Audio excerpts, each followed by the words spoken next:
giờ tôi cho nó tua chén nữa chỉ ta tầm mốt xa xe rồi kìa. Ồ mấy này cứ thế rồi.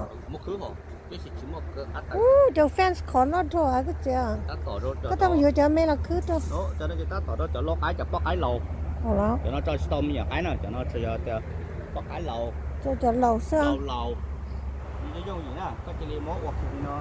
Một trà hả? Ô. Nó chỉ có nó nè. Nó nè. Khóa rồi sao? Khóa đàn rồi. Is that the gate? I don't know what it is. That's the gate. Có tao mới lại thắp ra cứ ha. No. Ô nó nè. Cái nè. Đặt thêm xuống nè. Nó nè. Vô gì nè. Cái cứ cái nó nè. Thì nó có connect xe nó nè. Nó mất xe nó nè. Nó lấy dạng cậu. Xe nó. Nó của vô này ít từ brother trong này sao là tốt hơn nó của được là vô cho tôi tao cứ bắt cái cái lúc chị cho họ lại dạ những chị cho họ lấy của ok như du nhẹ nhẹ nó đi như du chị lạ quá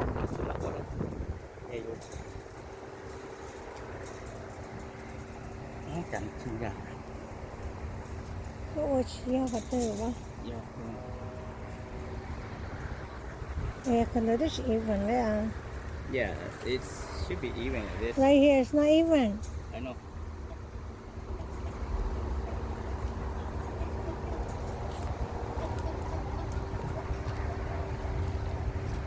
Anh nó làm cái này là anh nó.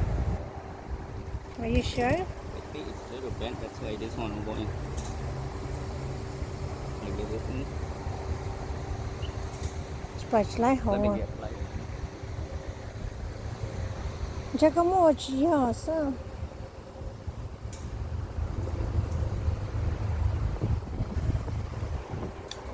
Thò lại đó. Cái gì thế? Ôi nó mới nhỏ về. Có chút chua. Sáng nó ha. Được. Cái gì nên lúc nào lúc hầu vậy nên sắm chỉ cứ sổ nó chỉ còn là sắm tốt cái. Ta nó sao vậy? Chỉ lông cây đó luôn nó. Cú dừa đó khó luôn cái. Còn nó cho tôi ít ba tụi lâu rồi. Yeah, có cho tới tụi lâu. Có phải lúc này ô nó xấu nó nè, like this. You check that some. It goes like this. You push in, this stick goes in. That's it, that's all. Simple. Cái gì lúc nào mà nếu tôi cho inside lúc fans có chỉ cho là tỏ tao. Cho inside cái chọn đá nữa, cho là fan đối chế. Chọn tôi chế cho nên in lò chế lại muốn lấy không? Dạ, nó có lỗi lo gì lại chế tè tàu rác không tỏ tao fast tỏ tao là. Chỉ có chủ cho lên của cho nào cho. Inside good fence. Chế có khứ rồi, có thải ở xa là cho thải nó còn sợ sao xích sống. Big one. Hay là cái sao mà cho outside nó chỉ có tôi mà dưới đây mấy fans là thái chặt tơ nè. Thái tơ không phải nó cái khứ của con tôi nè. Yeah. It's big. Okay, that's what của thép bò của thép đó. Okay. Cho ít khúc cái này ít tuần lâu okay. Cái tôi đây là của xã. Cho cái cho lâu cái xem. Yeah. Cái của xã của đây được. Cái của xã của đây okay. Đi chợ đó, thay cho nó. Phải chứ, không có lên.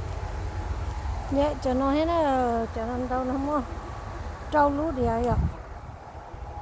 Có chỉ lú có nó. Thế lú tỏi lú ấy nhau có muốn trâu. Paper $1. The reason I buy it because I had this feeding thing. Mà có mấy giờ feeding bắt tới rồi.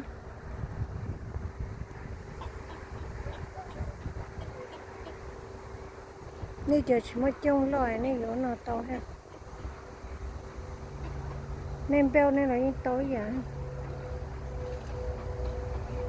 Đừng qua gì những beo như xưa.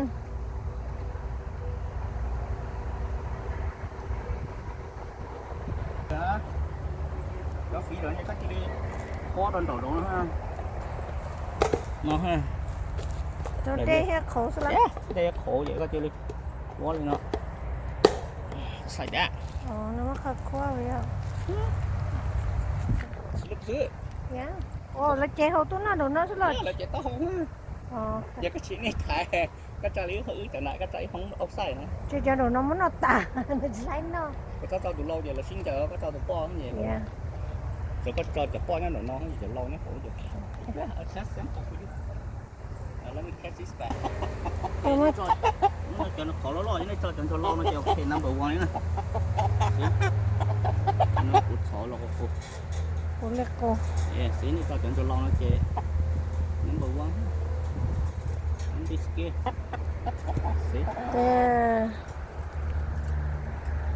các bạn chơi cho cắn đồng nó đâu là nhau xin đó nữa cái gì à là thế này tao để bang he's tired or he's too hot it's shade here rất rõ này cắn đồng nó mới shade đâu do you want water should I go get him water I'll give her this day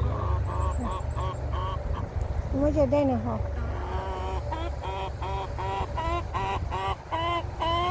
chả có quạt gió luôn đi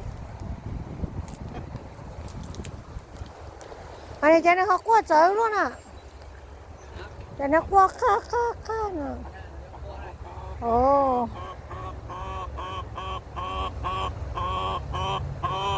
tụi nó yêu trí tụi baby á thôi đi á có tụi qua hết tụi qua hết tụi lâu đến biết tao tụi đủ rồi vô rồi.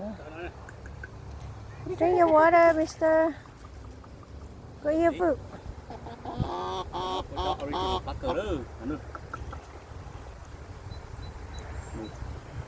There you go. Plenty for him. But not anymore. Go. Go that side. Go other side, baby. Eat your food.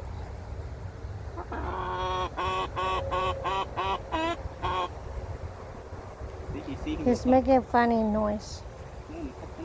Chả mua hàng tàu luôn nó tả giờ này sao tàu là bé lưng à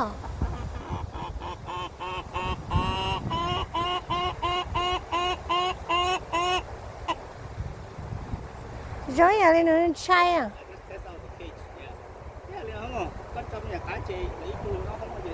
it's a big room, big box. Yeah. Nó xe đâu đã fan đã vậy. Là thế là chỉ nhớ khỏi được sống.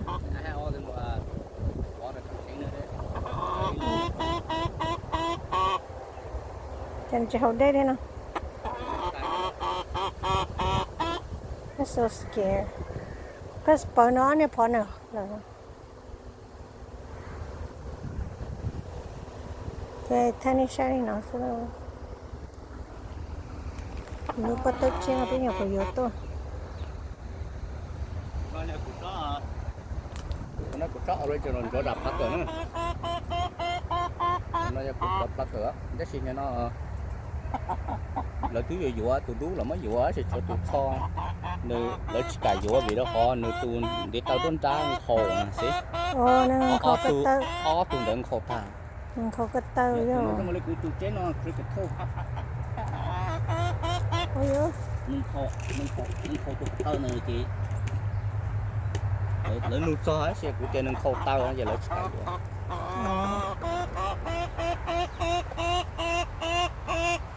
come on boy change cắn rồi I'm so scared because in new home yeah của trên khô tao nó giờ lấy cài dụa vậy của cái này nhá đó là nó lo sai cơ à siêu